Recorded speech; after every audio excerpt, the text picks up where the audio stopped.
Hello friends, स्वागत है मेरे चैनल एमसीक्यू स्टडी आईक्यू पे। और आज की हम लोग इस वीडियो में करने वाले हैं क्लास 12 केमिस्ट्री का जो विलियन चैप्टर है, सॉल्यूशन चैप्टर है, उसका इंपॉर्टेंट एमसीक्यूज। जितने भी ऑब्जेक्टिव क्वेश्चंस प्रीवियस ईयर्स में पूछे हुए हैं सॉल्यूशन चैप्टर से, वो आज हम सब करने वाले हैं। ठीक है, बिहार बोर्ड में काफ़ी ज़्यादा इंपॉर्टेंट हो जाता है सॉल्यूशन चैप्टर। इससे लॉन्ग आंसर टाइप और ऑब्जेक्टिव में 2-3 मार्क्स का क्वेश्चन आपको देखने को मिलेगा। हर साल आप देखोगे सॉल्यूशन चैप्टर से 3 मार्क्स का ऑब्जेक्टिव में पूछा जाता है क्वेश्चन। ठीक है, तो पूरा वीडियो देखिए, काफ़ी इंपॉर्टेंट है। इस सारा एक ही जैसा क्वेश्चन पूछा जाता है। ठीक है, वही क्वेश्चन बार-बार रिपीट करता है उसी टाइप का। ठीक है, तो पूरा वीडियो देखिए, बहुत कुछ आपको सीखने को मिलेगा। चलिए शुरू करते हैं फर्स्ट क्वेश्चन से। ठीक है, तो देखो चैप्टर वाइज़ का ये फर्स्ट चैप्टर का ले रहे हैं, सॉल्यूशन चैप्टर का। ओके, तो आज ये पहला वीडियो है चैप्टर वाइज़ एमसीक्यूज़ का। इसके पहले हम प्रीवियस ईयर्स क पे भी वीडियो काफ़ी डाल चुके हैं, 5-6 वीडियो केमिस्ट्री का, तो आप वो जाके देख सकते हैं। फर्स्ट क्वेश्चन करते हैं। देखो जितना भी क्वेश्चन लिए सारा क्वेश्चन इंपॉर्टेंट है, प्रीवियस ईयर्स का और बार-बार पूछे जाने वाला क्वेश्चन है।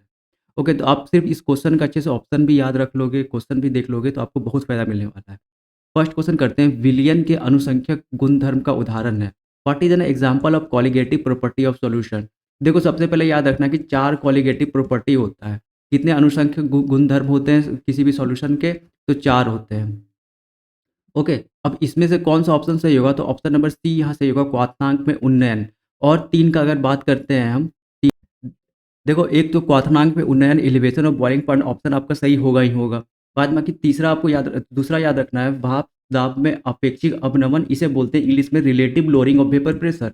Relative lowering of vapour pressure. Okay, इसको फिर दूसरा आपको याद रखना है, तीसरा नंबर हिमांक में अवनमन। ठीक है, इसे बोलते हैं हम लोग डिप्रेशन इन फ्रीजिंग पॉइंट। और लास्ट आपको याद रखना है परासरण दाब, ओस्मोटिक प्रेशर। तो ये 4 आपको अच्छी तरह से याद रखने हैं, यही 4 से क्वेश्चन पूछता है घुमा के।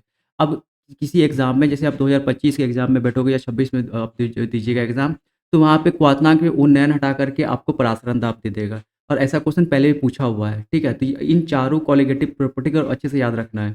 और इन्हीं 3-4 कॉलिगेटिव प्रॉपर्टी में आपको एक 5 मार्क्स का या 3 मार्क्स का लॉन्ग आंसर टाइप क्वेश्चन भी पूछता है। ठीक है, तो ये सॉल्यूशन चैप्टर का काफ़ी इंपॉर्टेंट है ये अनुसंख्यक गुणधर्म। ठीक है, कॉलिगेटिव प्रॉपर्टी। नेक्स्ट क्वेश्चन करते हैं, कौन ताप द्वारा प्रभावित नहीं होता है? Which is not affected by heat. देखो काफ़ी इंपॉर्टेंट ये भी क्वेश्चन है। कौन यहाँ पे बात कर रहा है, और इसी में सारा, इसी वीडियो में आपको सारा इस टाइप का क्वेश्चन देखने को मिल जाएगा। ठीक है, अब बात करते हैं कौन ताप पे प्रभावित नहीं होता है, तो याद रखना है मोललता। मोलैलिटी जिसे हम छोटी एम से डिनोट करते हैं, ये ताप से प्रभावित नहीं होता है। अच्छा, ताप से ये क्यों नहीं प्रभावित होता है? याद रखना है, इसका जो फॉर्मूला होता है ना, उस इसके फॉर्मूले में लीटर का टर्म नहीं आता है, इसके फॉर्मूले में आता है केजी का टर्म। यानी इसका फॉर्मूला होता है mole of solute upon mass of solvent. Mole of solute upon mass of solvent पर केजी, आगे देखेंगे। तो देखो इसका जिसके फॉर्मूला में लीटर का टर्म, वॉल्यूम का टर्म नहीं आए, वो टेम्परेचर से प्रभावित नहीं होता है, वो टेम्परेचर डिपेंडेंट नहीं होता है। तो अभी के लिए याद रखना, मोललता जो है वो टेम्परेचर इंडिपेंडेंट है, वो ताप से प्रभावित नहीं होता है, काफ़ी इंपॉर्टेंट है। बाद बाकी ये जितने भी ऑप्शन दिख रहा है, ये सब ताप से प्रभावित होता है, क्योंकि इन सब का अगर हम फॉर्मूला देखेंगे, जैसे ये बहुत इंपॉर्टेंट है, कैपिटल एम मोलैलिटी, ये बहुत इंपॉर्टेंट है पूरे केमिस्ट्री में। पूरे केमिस्ट्री में सबसे ज़्यादा यही एसआई यूनिट आपको यूज़ होता है, कैपिटल एम। ओके, तो याद रखना ये अभी के लिए क्वेश्चन का आंसर क्या हो जाएगा, मोललता। और बाद बाकी ये सब जो है, ये टेम्परेचर पे बढ़ाने या घटाने पे जो है ये प्रभावित हो जाता है। थर्ड क्वेश्चन, निम्न में से कौन-सा अनुसंख्यक गुण है? Which of the following is a colligative property. देखो बहुत इंपॉर्टेंट क्वेश्चन है ये, 1 नंबर में आपको पूछेगा। देखो फिर यहाँ ऑप्शन चेंज कर दिया है, किसी और एग्ज़ाम में पूछा होगा 2016-17 में, ठीक है? अलग-अलग एग्ज़ाम में। तो याद रखना, ओस्मोटिक प्रेशर अभी बताए थे, एक क्या होता है, कॉलिगेटिव प्रॉपर्टी होता है परासरण द्राव। फिर 4 करते हैं, कौन अनुसंख्यक गुणधर्म नहीं है? देखो सारा क्वेश्चन इसी टाइप का है। कौन अनुसंख्यक गुणधर्म नहीं है? व्हिच इज़ नॉट, अभी पूछ रहा है इनमें से, इन चारों में से कौन अनुसंख्यक गुणधर्म नहीं है? देखो हिमांक का अवनमन अनुसंख्यक गुणधर्म में कॉलिगेटिव प्रॉपर्टी, परासरण दाब भी है, क्वाथनांक में उन्नयन, ये तीनों तो कॉलिगेटिव प्रॉपर्टी है, लेकिन मोलल उन्नयन स्थिरांक जो है, मोलर एलिवेशन कांस्टेंट, ये कॉलिगेटिव प्रॉपर्टी नहीं होता है। देखो इन्हीं चारों फ़ॉर्मूला में मोलर एलिवेशन कांस्टेंट भी यूज़ होता है। ठीक है? अब जैसे अब हिमांक बक का अवनमन या क्वाथनांक का उन्नयन में मोलर एलिवेशन केवी और केएफ यूज़ होता है। लेकिन ये जो है मोलर उन्नयन जो स्थिरांक है, मोलर एलिवेशन कांस्टेंट, एक कांस्टेंट है कि जो ये कॉलिगेटिव प्रॉपर्टी नहीं है। ये बात आपको अच्छे से याद रखना है। अगर बात करते हैं ये मोलर एलिवेशन कांस्टेंट है क्या? तो इसमें देखो कभी-कभी 2 मार्क्स का में क्वेश्चन में आपको पूछ सकता है ये। तो याद रखना ये क्या है?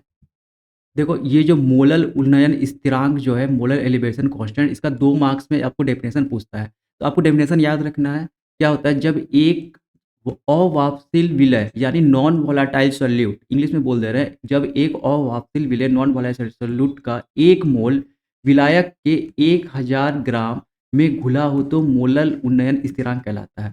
क्या बोले जब कोई एक अवाष्पशील विलय यानी आपका शुगर हो गया, ग्लूकोज हो गया, ये सब क्या होता है अवाष्पशील विलय होता है, का 1 मोल देखो ये फिक्स है, यहाँ 1 मोल अगर नहीं दोगे तो परिभाषा खराब हो जाएगा। कितना 2 मोल या 4 मोल नहीं लेना है, 1 मोल। किस 1 मोल विलायक के अच्छा विलायक का कितना भार लेना है तो 100 ग्राम लेना है, सॉरी 1000 ग्राम लेना है यानी 1 केजी, ठीक है? 1 केजी बराबर होता है 1000 ग्राम। तो यहाँ पे आपको क्या या तो आप 1 केजी लिखो नहीं तो 1000 ग्राम लिखो। में घुला हो तो मोलल उन्नयन स्थिरांक कहलाता है। क्या कहलाता है वो? मोलल स्थिरांक मोलर सॉरी मोलल उन्नयन स्थिरांक कहलाता है। इसे क्या बोलते हैं इंग्लिश में? Molal elevation constant. इसका एसआई मात्रक भी पूछता है। अगर बात करते हैं हम लोग इसका एसआई मात्रक का, एसआई मात्रक क्या होता है? तो ये भी आपको इसे याद रखना है। केल्विन, ये क्या है? केल्विन टेम्परेचर का एसआई यूनिट, केजी अपॉन ये होता है केल्विन केजी अपॉन मोल, पर मोल का बात कर रहा है ना। देखो ये इसका एसआई मात्रक होता है किसका? तो मोलल एलिवेशन कांस्टेंट आपको याद रखना है। केल्विन केजी पर मोल, केल्विन केजी पर मोल मोलल एलिवेशन कांस्टेंट का एसआई मात्रक होता है। और आपको ये इसका डेफिनेशन 2 मार्क्स में पूछता है, याद रखना है। 2 बात फिक्स रखना है कि मोल विलय कैसा हो और वापसील हो, और विलय का जो मतलब क्वांटिटी कितना हो तो 1 मोल हो, और विलायक का क्वांटिटी कितना हो तो 1000 या 1 केजी हो, 1000 ग्राम या 1 केजी होना चाहिए। तो उसे क्या बोलते हैं? मोलल उन्नयन स्थिरांक, मोलल एलिवेशन कांस्टेंट। काफ़ी इंपॉर्टेंट क्वेश्चन है, ये सब आपको अच्छे से करना है। और ये बात याद रखना है कि मोलल एलिवेशन कांस्टेंट जो है कोलिगेटिव प्रॉपर्टी नहीं होता है। देखो ये भी इंपॉर्टेंट क्वेश्चन है। ठंडे प्रदेश में कार के रेडिएटर में पानी के साथ-साथ इथिलीन ग्लाइकोल डाला जाता है, क्योंकि देखो बहुत बार ये क्वेश्चन पूछा हुआ है। In cold region ethylene glycol is added to car radiator along with water because देखो होता क्या है ना, रेडिएटर में लोग पानी डालते हैं क्योंकि इंजन को ही ठंडा रखता है। इंजन जो गर्म होता है उसको ठंडा रखने के लिए रेडिएटर में पानी डालते हैं। अब देखो बहुत ठंडा प्रदेश है, वहाँ पे जैसे हम पानी डालेंगे तो पानी ही जम जाएगा। तो अब इस पानी को जमने से यानी इसका फ्रीजिंग पॉइंट को कम करने के लिए हम लोग क्या यूज़ करते हैं, उसमें इथाइलिन ग्लाइकोल नाम का केमिकल यूज़ करते हैं। तो देखो याद रखना है, ठंडा पानी में हिमांक को क्या करता है? घटाता है। और गर्म प्रदेश में जैसे अफ्रीका वगैरह वह बहुत गर्म प्रदेश है, अगर उसमें हम पानी डालते हैं में रेडिएटर में, तो ये इंजन के बजाय खुद गर्म हो जाएगा धूप के ताप से। तो अब इसको इसका बॉइलिंग पॉइंट को कम करने के लिए क्या करते हैं, क्वथनांक को सॉरी इसका बॉइलिंग पॉइंट को बढ़ाने के लिए यानी कम देर में ये जल्दी गर्म ना हो, तो इसके लिए हम लोग क्या यूज करते हैं? तो इथाइलिन ग्लाइकोल यूज करते हैं। इसका नाम भी आपको याद रखना है, इथाइलिन ग्लाइकोल। तो ऑप्शन नंबर ए आपको अच्छी तरह याद रखना है। पानी का हिमांक घटाता है ठंडे प्रदेशों में, और गर्म प्रदेशों में क्वथनांक को बढ़ाता है इथाइलिन ग्लाइकोल। तो इंपॉर्टेंट आपको अच्छी तरह से याद रखना है इस क्वेश्चन को। आइसोटोनिक विलयन होता है इन आइसोटोनिक सॉल्यूशन, तो याद रखना परासरण दाब में ये सब यूज होता है। आपको ऑप्शन देके पता चल जाएगा कि परासरण दाब ऑटोमेटिक प्रेशर में ही ये यूज होता है। तो ये भी आपको अच्छी तरह से याद रखना है। क्वेश्चन नंबर 7 करते हैं। देखो पूरा ऑप्शन के साथ समझा रहे हैं, तो वीडियो कम से कम आप लाइक करके शेयर कर दीजिएगा, ओके? और चैनल को जरूर सब्सक्राइब करिएगा। अब क्वेश्चन नंबर 7 करते हैं। मोलल क्वथनांक केवी निर्भर करता है, the molal boiling point KV depend upon. देखो मोलल जो अभी क्वथनांक है केवी है, ये सिर्फ और सिर्फ विलय की प्रकृति पे निर्भर करता है, ठीक है? नेचर ऑफ सॉल्वेंट, विलय अगर डिफरेंट हो तो ये बदल जाता है, और किसी चीज़ पर निर्भर ये नहीं करता है। तो केवी और केएफ दोनों किस पे निर्भर करता है? केवल विलय की प्रकृति पे। तो ये बात ये अच्छे से याद रखना है, ये भी आपको ऑब्जेक्टिव में पूछा हुआ क्वेश्चन है। ठीक है, तो बात करते हैं अब नेक्स्ट क्वेश्चन पे। देखो क्वेश्चन नंबर 8, पादप कोशिका तब सिकुड़ जाती है जब उसे रखा जाता है। Plant cells shrink when placed in. Important question है ये सब को अच्छे से याद रखना है, जब उसे हाइपरटोनिक सॉल्यूशन में रखा जाता है। इसमें हाइपरटोनिक विलयन में रखा जाता है। ठीक है, तो ये बात अच्छी तरह आपको याद रखना है, इंपॉर्टेंट क्वेश्चन है ये भी। क्वेश्चन नंबर 9 करते हैं। हेनरी स्थिरांक के एच का मान, the value of Henry constant के एच। देखो ऑप्शन नंबर ए, देखो ये बात हम अच्छी तरह से बताएं। ये अब हेनरी लॉ पे आपको 3 क्वेश्चन पूछा जाता है लॉन्ग आंसर टाइप क्वेश्चन में। एक 2022 में क्वेश्चन पूछा है, गोताखोर जो है ऑक्सीजन के साथ हीलियम क्यों मिला लेते हैं। ये सब हेनरी लॉ पे आधारित है। ये सब क्वेश्चन अगर आपको देखना है तो मेरे ही वीडियो में हम इधर डालें इसी मंथ में, आप जाके वहाँ देख सकते हैं।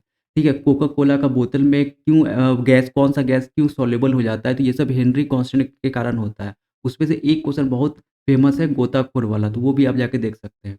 अभी ये पूछ रहा है कि केएच का वैल्यू किस पे डिपेंड करता है, हेनरी स्थिरांक का केएच का वैल्यू, तो तापमान की वृद्धि के साथ क्या होता है, ये बढ़ जाता है। इसका मतलब ये जो तापमान पे निर्भर करता है। तो ये याद रखना, ये बहुत इंपॉर्टेंट क्वेश्चन है। इसके एप्लीकेशन पे रिलेटेड क्वेश्चन पूछा जाता है, गोताखोर वाला। तो ये भी आप जाके देख सकते हैं। 10 करते हैं, शुद्ध जल की मोलरता होती है। देखो मोलैरिटी पूछ रहा है कैपिटल एम प्योर वाटर का। डायरेक्ट आपको आंसर याद रखना 55.5 मोलर, ठीक है, 55.5 मोलर, ठीक है, मोलरता के बारे में बात कर रहा है, तो मोलर हो जाएगा यहाँ पे, ठीक है। ऑप्शन नंबर बी हो जाएगा राइट आंसर। बहुत इंपॉर्टेंट क्वेश्चन है, ये भी डायरेक्ट आपको याद रखना है। ऑलरेडी इसे लैब में निकाला जा चुका है प्योर वाटर का। 55.5 एम, 55.5 एम। एम क्या होता है? तो मोलैरिटी होता है, ठीक है।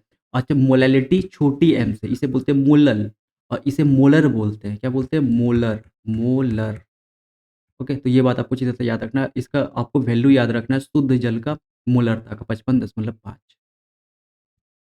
11 बात करते हैं, परासरण दाब निम्नलिखित में से किस समीकरण द्वारा व्यक्त होते हैं? Automatic pressure is expressed by which of the following. काफी इंपॉर्टेंट है, ऑटोमेटिक प्रेशर से 2 मार्क्स का न्यूमेरिकल भी पूछता है। तो ऑप्शन नंबर ए हो जाएगा राइट आंसर। देखो ऑटोमेटिक प्रेशर को बुक में पाई से डिनोट करता है, pi equals to C R T.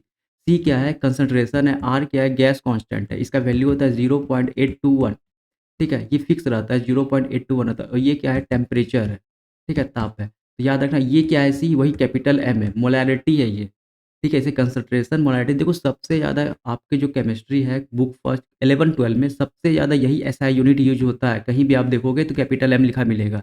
ये यही कैपिटल एम है, molarity, mole of solute upon volume of solution, इसका फॉर्मूला होता है, ठीक है। इसे कंसंट्रेशन भी बोलते हैं। तो देखो यहाँ भी ये क्या है? यही कैपिटल एम है। तो याद रखना है ये। तो इसका फॉर्मूला क्या होता है? C R T, pi equals to C R T, pi equals to C R T. तो option number A, automatic pressure, हम ऐसे ही क्या करते हैं? फॉर्मूला होता है, यानी एक्सप्रेस करते हैं। अब एक बहुत अच्छा बात बताते हैं, 2024 का क्वेश्चन एक आया था इस बार का क्वेश्चन में, क्योंकि ये जो वीडियो बन रहा है ये 2024 के में ही बन रहा है, लेकिन एग्जाम के बाद का वीडियो है ये। ओके, देखो 2024 में जो इस साल क्वेश्चन पूछा है, वहाँ पे ऐसे किया था, pi by C equals to R T. देखो ये और ये दोनों सेम ही चीज़ लिखा हुआ है। चलो यहाँ पी ही कर देते हैं। P equals P P by C equals to R T. ये दोनों सेम ही चीज़ है। अब देखो इसको मैं ऐसे बना सकते हैं, कैसे? P equals to C by R T. तो देखो क्वेश्चन क्या किया था ना, सी को नीचे डाल दिया था। बस यही बिहार बोर्ड के एग्जाम में इस बार घुमाया था। तो आपको कुछ ऐसे भी कर सकता है। अब मान के चलो 2025 में क्या करेगा, P by T equals to C R कर देगा। तो देखो ये अब क्रॉस मल्टीप्लाई जैसे करेंगे तो ये वाला फॉर्मूला बन जाएगा, ठीक है। पी और पाई में डिफरेंस कुछ नहीं है, बस ये कांस्टेंट को, ये ऑटोमेटिक प्रेशर को दर्शाया है पी से, और बुक में ऑटोमेटिक प्रेशर को पाई से दर्शाया है। तो आप दोनों में से किसी को दर्शा सकते हैं, लेकिन ऐसे घुमा करके भी आपको क्वेश्चन पूछ सकता है। ये नीचे डाल देगा, क्रॉस मल्टीप्लाई करके ऊपर डाल देना है, तो सी आर टी बन जाएगा। काफ़ी इंपॉर्टेंट क्वेश्चन है ये, क्वेश्चन पूछा है इस बार 2024 में, एकदम ट्रेंडिंग क्वेश्चन है ये। 12 बात करते हैं, ये भी काफ़ी इंपॉर्टेंट क्वेश्चन है। देखो आदर्श विलियन आइडियल सॉल्यूशन और नॉन आइडियल सॉल्यूशन में अंतर पूछा जाता है 2 मार्क्स में। तो ये भी वाला वीडियो हम डाल चुके हैं, ये भी आप जाके देख सकते हैं। लेकिन अभी हम बता दे रहे हैं, पूछ रहा है आदर्श विलियन का निम्न में से कौन गुण है? Which of the following property is an ideal solution. देखो आइडियल सॉल्यूशन जो है ना, वो राउट लॉ के नियम को पालन करता है। जो नियम को पालन करे वो आइडियल बन जाता है। ओके, तो याद रखना इस बात को। आइडियल सॉल्यूशन क्या होता है कि जो राउट के नियम को पालन करे। और आइडियल और नॉन आइडियल सॉल्यूशन में डिफरेंस पूछा है बिहार बोर्ड में 2 मार्क्स में। तो ये भी वीडियो हम डाले हुए हैं, आप जाके प्लेलिस्ट में देख सकते हैं, सॉल्यूशन चैप्टर का, विलियन चैप्टर में।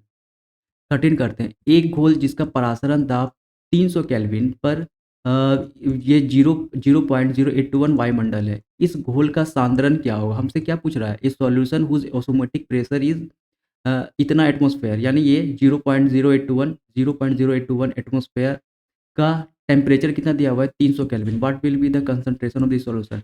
सबसे पहले जिसको फॉर्मूला याद होगा, pi equals to C R T. देखो किसका किसका वैल्यू दिया हुआ है। ओस्मोटिक प्रेशर को एटीएम में लिखते हैं, ठीक है, एटीएम यानी एटमॉस्फेरिक प्रेशर। देखो परासरण दाब का हमको वैल्यू दिया हुआ है, पाई का कितना दिया हुआ है? तो 0.0821। ओके, हमें निकालना क्या है? इस घोल का सांद्रण क्या होगा? कंसंट्रेशन, कंसंट्रेशन सी होता है। आर फिक्स है, गैस कांस्टेंट 0.0821, इसका वैल्यू याद रखना है 0.081, क्लास 11th में भी बहुत पढ़े थे। टेम्परेचर दिया हुआ है 300 केल्विन, हमको सी का वैल्यू निकालना है। तो सी इक्वल्स टू क्या हो जाएगा? ये पूरा नीचे आ जाएगा 0.0821 अपॉन ये नीचे आ जाएगा 0.081। ये 0.081 क्या है? ये आर गैस कांस्टेंट है ये, इंटू 300 केल्विन। देखो ये कट जाएगा, सेम वैल्यू दिया हुआ है न्यूमेरिकल इजी करने के लिए, 1/300। जैसे 1/300 से भाग दोगे तो ऑप्शन नंबर डी हमारा क्या हो जाएगा? Right answer. इतना एम, ये एम क्या है, वही मोलरता वाला एम है, मोलैलिटी वाला है। पता है कंसंट्रेशन का भी एसआई यूनिट कैपिटल एम होता है। तो ये जो एम यूनिट होता है ये बहुत इंपॉर्टेंट है केमिस्ट्री में, आपको अच्छी तरह से याद रखना है। ठीक है? तो सांद्रण का भी एसआई यूनिट क्या होता है, कैपिटल एम। ओके? तो बस जिसको फ़ॉर्मूला याद होगा ये अच्छे से ये इसको न्यूमेरिकल को कर देगा। देखो किसी में तो 2 मार्क्स में पूछा हुआ है, ये पुराने क्वेश्चन में 2015 वाले सब में, और अभी जो नया में ट्रेंडिंग में 1 मार्क्स का ऑब्जेक्टिव में ये पूछ रहा है। ठीक है? तो ये आपको अच्छे से कर लेना है। हो सकता है 2 मार्क्स में पूछ दे। ऑटोमेटिक प्रेशर का डेफिनेशन के साथ-साथ पीछे में एक क्वेश्चन भी न्यूमेरिकल दे दे, 3 मार्क्स में पूछ ले, तो ये भी इम्पोर्टेंट क्वेश्चन है, अच्छे से करना है। किस पर ताप का प्रभाव नहीं पड़ता है? Which is not affected by temperature. देखो फिर से ऐसा क्वेश्चन आ गया है। तो याद रखना है इस बार देखो मोल प्रभाव, मोल फ्रैक्शन पे भी ताप का प्रभाव नहीं पड़ता है, क्योंकि मोल फ्रैक्शन के फॉर्मूला में लीटर कहीं नहीं आता है। ओके? लीटर जिसमें वॉल्यूम का टर्म आ गया, वो टेम्परेचर पे डिपेंड हो जाता है, टेम्परेचर पे प्रभाव पड़ता है। लेकिन जिसमें टेम्परेचर का टर्म नहीं आता जिसके फॉर्मूला में, वो टेम्परेचर पे कोई डिपेंडेंट नहीं होता है। उस पे टेम्परेचर का कोई प्रभाव नहीं पड़ता है। देखो मोललता यानी छोटी वाली एम और मोल प्रभाव जो होता है, इस पे टेम्परेचर से ये क्या करता है, प्रभाव नहीं पड़ता है। ठीक है? तो काफ़ी इंपॉर्टेंट है, याद रखना। बड़ी वाली एम और छोटी वाली एम में डिफरेंस है। तो ये दोनों बात आपको अच्छी तरह से याद रखना है। घोलक के 1 केजी में उपस्थित घुल्ल के मोलों की संख्या को कहते हैं the number of mole of solute present in 1 KG of solvent. देखो यहाँ पे केजी का टर्म आया, लीटर नहीं है। डायरेक्ट ये आपको डेफिनेशन दे दिया है मोललता का। मोलैलिटी का डेफिनेशन अगर पूछा 2 मार्क्स में तो आपको यही लिख देना है। Number of moles of solute present in 1 KG of solution. ठीक है? अगर इसमें छोटी वाली एम को बात करते हैं तो मोलों की संख्या, ठीक है? घुल्ल में मोलों की संख्या को ऊपर अपॉन इसका सॉल्वेंट यानी घोलक, विलायक का यहाँ पे मास आपको रखना है। तो घोलक का द्रव्यमान या घोलक का आपको चलो यहाँ मास लिख देते हैं, ठीक है? घोलक का मास इसमें केजी में ये फिक्स है, पर केजी का बात कर रहा है यहाँ पे, ये केजी में ही आपको ऐसा यूनिट रखना। अगर वहाँ पे क्वेश्चन में ग्राम दिया रहे तो इसको 1000 से भाग करके केजी में लाना पड़ता है। तो देखो इसके फॉर्मूला में कहीं लीटर नहीं है, वॉल्यूम का टर्म नहीं है, इसीलिए टेम्परेचर पे डिपेंड नहीं करता है, यही कॉन्सेप्ट है। तो ये फॉर्मूला आपको अच्छी तरह से याद रखना, बुक में दिया होगा, अच्छे से लिख लेना है, एनसीईआरटी में अच्छे से बड़े-बड़े अक्षरों में लिखा हुआ है। तो याद रखना यही क्या होता है, मोलैलिटी का डेफिनेशन होता है। घोलक के 1 केजी में उपस्थित घुल्ल की मोलों की संख्या को हम लोग मोललता कहते हैं, मोलैलिटी कहते हैं। इसको इसका एसआई यूनिट क्या होता है, तो मोल पर केजी। देखो ना ऊपर मोल है, मोल का एसआई यूनिट मोल ही होता है, और केजी का तो मास का क्या होता है, यहाँ पे केजी में लेना है, तो मोल पर केजी इसका एसआई मात्रक होता है। इसको दिखाते कैसे हैं, तो छोटी एम से दिखाते हैं। कैसे दिखाते हैं, छोटी एम से। 16 बात करते हैं। अर्ध परागण झिल्ली से परासरण क्रिया में निकल पाते हैं। Can pass through a semi permeable membrane in osmosis. तो ओस्मोसिस भी आपको 3 मार्क्स में पूछता है, सब्जेक्टिव लॉन्ग ऐसा टाइप में।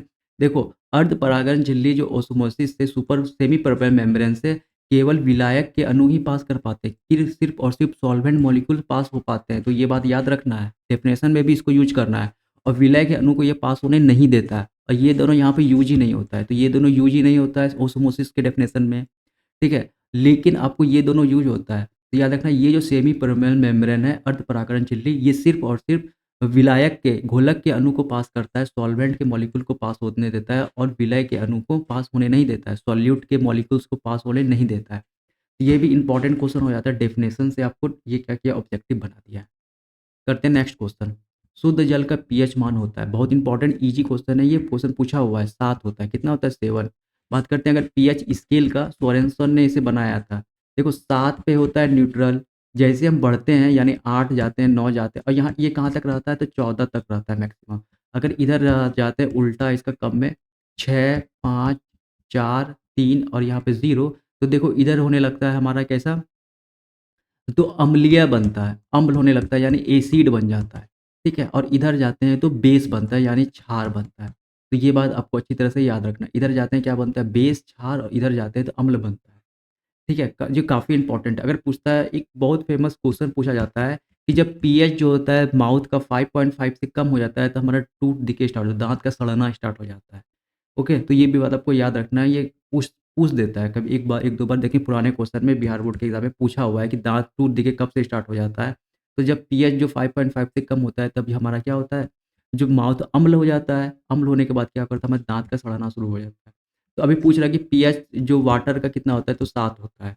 अच्छा, एक वहाँ पे 55.5 क्या है, तो उसका मोलैरिटी है शुद्ध वाटर का, पानी का, ठीक है? शुद्ध पानी का ये क्या है, मोलरता है, मोलैरिटी है।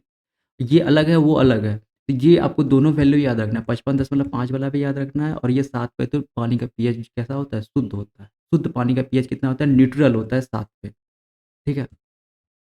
18 बात करते हैं, निम्न में से कौन-सा एंटी फ्रीज फ्रीज का काम करता है? Which of the following words antifreeze, देखो अभी तुरंत बताए थे, इथाइलिन ग्लाइकॉल। देखो यहाँ भी आपको एग्ज़ाम में पूछा हुआ है, बिहार बोर्ड के एग्ज़ाम में, ये प्रीवियस ईयर से क्वेश्चन है। इथाइलिन ग्लाइकॉल के बारे में पूछा हुआ है, पीछे बताए थे आखिर क्यों डालते हैं, और इसमें पूछा है कि क्या डालते हैं। तो इथाइलिन ग्लाइकॉल, अगर देखो याद रखना है, इथाइलिन ग्लाइकॉल का कहीं-कहीं पे अगर फ़ॉर्मूला दे दे तो फिर तो इथाइलिन ग्लाइकॉल का फ़ॉर्मूला भी याद रखना है। इसका क्या होता है फ़ॉर्मूला, 2 टाइप से लिखते हैं, CH2OH होल 2। देखो ये इस पूरे पे होल डाला है, यानी CH2 भी 2 बार है, OH भी 2 बार है। बुक में ऐसे लिखा मिलेगा, CH2OH एंड यहाँ भी OH लगा है। ये क्या होता है, हमारा इथाइलिन ग्लाइकॉल का ये फ़ॉर्मूला होता है। क्या होता है इथाइलिन ग्लाइकॉल का फ़ॉर्मूला?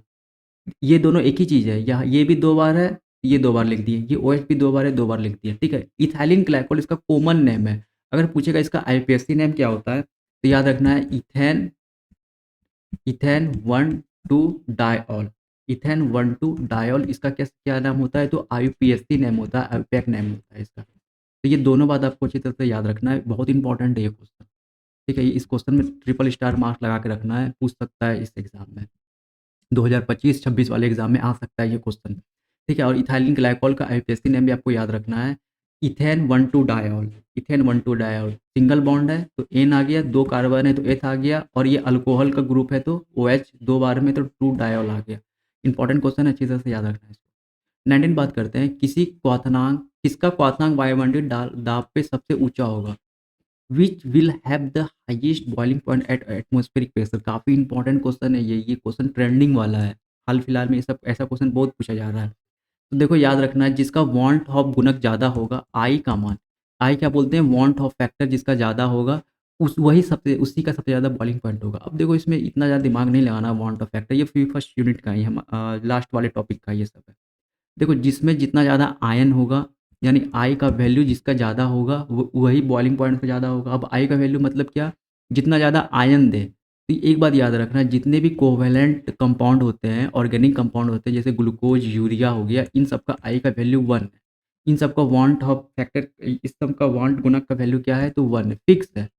जितने भी कोवैलेंट कंपाउंड है, यानी ग्लूकोज, यूरिया, शुगर, ये सब कैसे हमारे कोवैलेंट ऑर्गेनिक कंपाउंड है, तो इनका आई क्या होता है, 1 होता है। और जितने भी आयनिक कंपाउंड है, उनका आई डिफर करता है। आयनिक कंपाउंड कैसे पता चलेगा, देखो Na है मेटल और Cl क्या है, नॉन मेटल। तो जब मेटल और नॉन मेटल आपस में जुड़ता है तो आयनिक कंपाउंड बनता है। अब इन दोनों में पता करना है कि इन दोनों का तो 1 हो गया, अब इन दोनों का पता करते हैं आई कितना होगा। तो बेरियम क्लोराइड का फॉर्मूला होता है BaCl2। क्या होता है, BaCl2। Ba में कितना चार्ज होता है, Bs सेकंड ग्रुप का है तो +2 चार्ज होता है, यही +2 यहाँ लगा हुआ है। और Cl का चार्ज -1 फिक्स होता है, ये 17वें ग्रुप का है। तो देखो यहाँ पे 1 माइनस चार्ज, यहाँ +2 चार्ज, तो टोटल चार्ज कितना आ गया, 3 आ गया। ठीक है, तो याद रखना, तो आई का वैल्यू क्या हो गया, 3। आई का कैसे वैल्यू निकालें, दोनों का चार्ज जोड़ दिए हैं। BaCl2, Ba सेकंड ग्रुप का है तो +2 चार्ज, और Cl माइनस है 17वें ग्रुप का है तो -1, तो दोनों कितना हो जाएगा, 3। तो याद रखना यहाँ पे लिख दे रहे हैं 3। अब बात करते हैं NaCl का। NaCl का कैसे निकालेंगे, सेम वही प्रोसेस। देखो सोडियम है पहले ग्रुप का, सोडियम है पहले ग्रुप का तो +1 चार्ज होता है, मेटल है तो +1। बैरियम भी मेटल है सेकंड ग्रुप का तो +2 चार्ज। Cl अभी बताए थे -1 फिक्स रहता है। देखो यहाँ पे कितना चार्ज आया, तो एक प्लस का एक माइनस का, तो 2 आयन है। टोटल आयन कितने हो गए, 2, और यही क्या है, वांट ऑफ गुणक, ठीक है, वांट ऑफ फैक्टर यही है। देखो यहाँ पे 2 आया, यहाँ पे 3, और इन दोनों का 1 फिक्स है। तो आंसर क्या हो जाएगा, सबसे ज़्यादा किसका आया इन चारों ऑप्शन में से, तो बेरियम क्लोराइड का, तो ऑप्शन नंबर सी हो जाएगा यहाँ राइट आंसर। ऐसे ही इस क्वेश्चन को बनाया जाता है। 1-2 बार प्रैक्टिस कर रहे होगे तो सही हो जाएगा। ठीक है, नेक्स्ट क्वेश्चन करते हैं। ठीक है, तो सबसे ज़्यादा बॉइलिंग पॉइंट किसका होगा, तो ऑप्शन नंबर सी 0। अच्छा देखो इधर पूरा फिक्स कर दिया है, 0.0 एम पूरा फिक्स है यहाँ पे। बस बदला क्या है, तो ये कंपाउंड का नेम चेंज किया, कंपाउंड का नेम चेंज किया, इधर पूरा फिक्स है ये। ओके, ऐसा ही क्वेश्चन पूछता है, इसे ट्रेंडिंग क्वेश्चन है, हाल फिलहाल के एग्जाम में पूछा हुआ है। बात करते हैं 20 बात करते हैं। देखो ये भी क्वेश्चन इंपॉर्टेंट है। ओके, ये सब क्वेश्चन इंपॉर्टेंट है, ईजी भी है। वायुमंडलीय प्रदूषण को आमतौर पर किस इकाई में मापा जाता है? In which unit atmospheric pollution generally measured. तो देखो पार्ट्स पर मिलियन पे नापा जाता है, पीपीएम बोलते हैं इसे। क्या बोलते हैं? पीपीएम, पार्ट्स पर मिलियन पे हम लोग एटमॉस्फेरिक प्रेशर को मेजर करते हैं। 21 बात करते हैं। अब देखो ये क्वेश्चन इधर हाल-फिलहाल का क्वेश्चन है ये मेरे ख्याल से 2021 में ये क्वेश्चन पूछा हुआ है कि CaNO3 में वांट ऑफ गुणक क्या है? डायरेक्ट वांट ऑफ फैक्टर पूछा है इसमें, वांट ऑफ फैक्टर क्या है इसका? अभी तुरंत बताए थे आयन गिन लो, वांट ऑफ फैक्टर वही हो जाएगा। तो इसमें आयन कैसे काउंट करें? देखो इसका नाम है कैल्शियम नाइट्रेट, ठीक है? नाम क्या है इसका? Calcium nitrate. अब देखो कैल्शियम है सेकंड ग्रुप का, तो ये जो 2 लगा हुआ है ना, हम लोग बचपन क्लास में पढ़ते थे 7, 8, 9, 10 में खूब पढ़े हैं ये सब।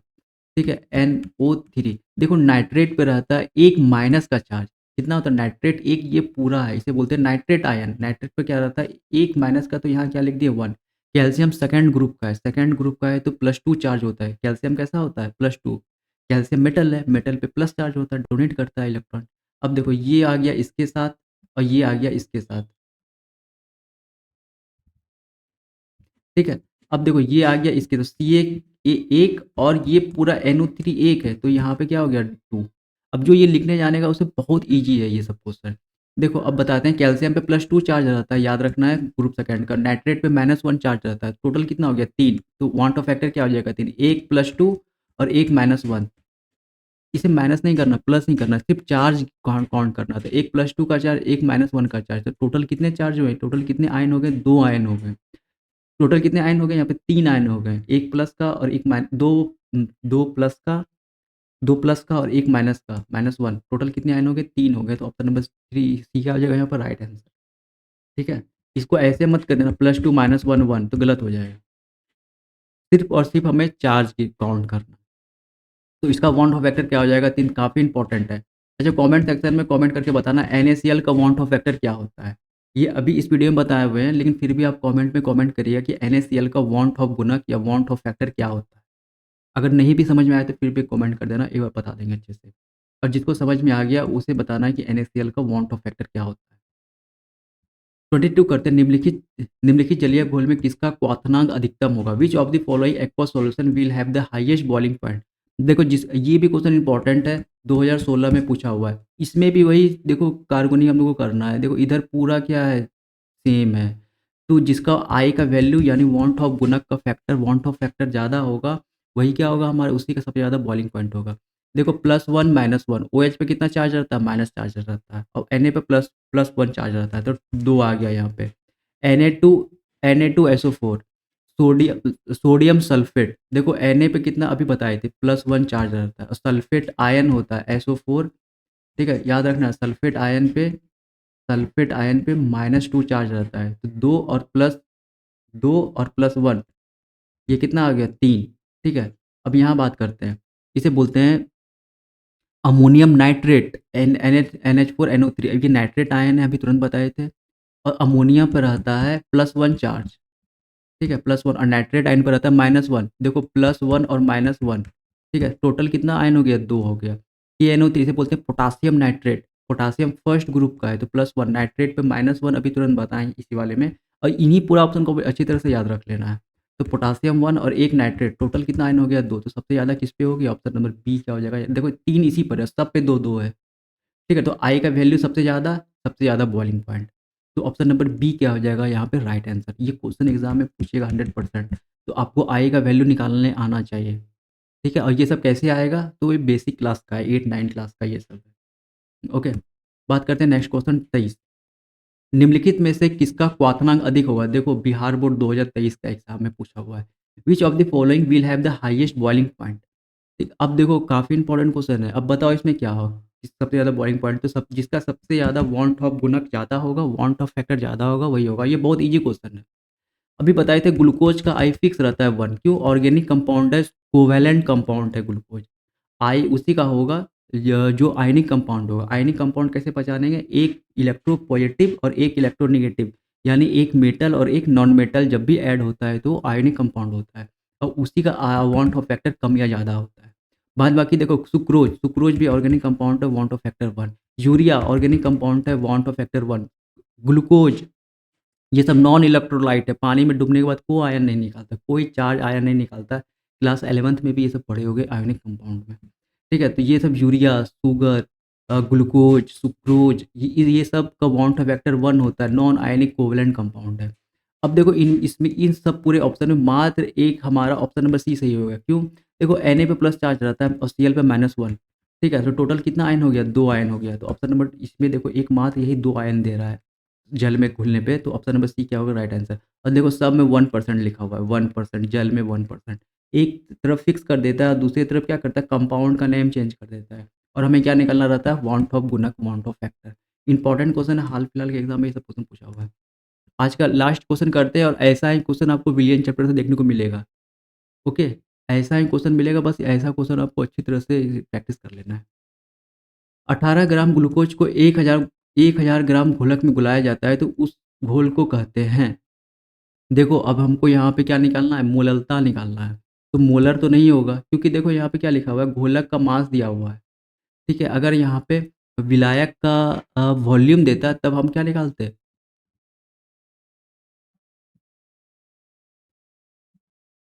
ओके, देखो इसका आंसर क्या होगा? बैटरी डाउन हो गया यहाँ पे। देखो इस क्वेश्चन में बात करते हैं तो सबसे पहले हम लोग को यहाँ क्या हम लोगों को यहाँ क्या बोल रहा है कि 1000 घोलक में घुलाया जाता है। तो अभी बताए थे ये मोललता का छोटी वाली एम का इसमें फ़ॉर्मूला लगाना पड़ेगा, तो मोलर तो होगा नहीं, तो ये दोनों ऑप्शन गलत हो गया। अब ऑप्शन बी और डी में ही सही होगा, तब इसको पूरे अच्छी तरह फ़ॉर्मूला बेस्ड क्वेश्चन है ये। देखो पहले बताए थे छोटी वाले एम का फ़ॉर्मूला क्या होता है, ऊपर में रखना है अ मोल ऑफ सोल्यूट। तो सोल्यूट क्या है यहाँ पे? देखो ग्लूकोज़ है और कितना मास दिया हुआ है 18 ग्राम। तो सबसे पहले एक बार फ़ॉर्मूला लिख देते हैं mole upon KG. Mole upon KG. अब इसको देखो सबसे पहले मोल निकालना पड़ेगा, तो ग्लूकोज़ का मोलर मास कितना होता है? ग्लूकोज़ का मोलर मास होता है 180। ये सब बच्चा क्लास में हम लोग बहुत ये सब निकाले हैं, ठीक है? मोलर मास कैसे निकालते हैं? तो ग्लूकोज़ का फ़ॉर्मूला होता है C6H12O6। कार्बन का मास होता है 12। कितना कार्बन है? 6। जैसे एलिमेंट चेंज हो यहाँ प्लस लगा दो। हाइड्रोजन का मास कितना होता है? 1। ठीक है? पीरियोडिक टेबल में ये सब मिल जाएगा। और कितना का हाइड्रोजन है यहाँ पे? 12 हाइड्रोजन है तो 12 लगा दिए। प्लस यहाँ एलिमेंट चेंज हो गया तत्व, यहाँ ऑक्सीजन आ गया। अब ऑक्सीजन का मोलर मास कितना होता है? 16 गुने 6। तो जब इसे सॉल्व करेंगे हम लोग तो 180 आ जाएगा। ठीक है? कितना आ जाएगा? 180। मोल निकालने का फ़ॉर्मूला होता है जो मास दिया रहेगा उसको ऊपर में रख देना है अपॉन इसका मोलर मास। ठीक है? जो मास दिया रहेगा उसको ऊपर में अपॉन मोलर मास। ये कितना बार में हो जाएगा? तो 10 बार में। यानी मोल कितना आ गया? 1/10 यानी 0.1। कितना आ गया मोल? 0.1। अब एक बात याद रखना है कि जो नीचे में केजी वो पर केजी पे निकालना है। यहाँ ग्राम में दिया हुआ हमको केजी में चेंज करना है। तो ग्राम से केजी में चेंज करने के लिए 1000 से हम क्या करते हैं? भाग करते हैं। तो ये क्या हो जाएगा? 1 केजी। बहुत ईज़ी क्वेश्चन है ये। अब यहाँ पे केजी के बाद क्या लिख देंगे? मास घोलक का मास ऑफ सॉल्वेंट। कितना आ गया यहाँ पे? 1 केजी। केजी में ही रखना है।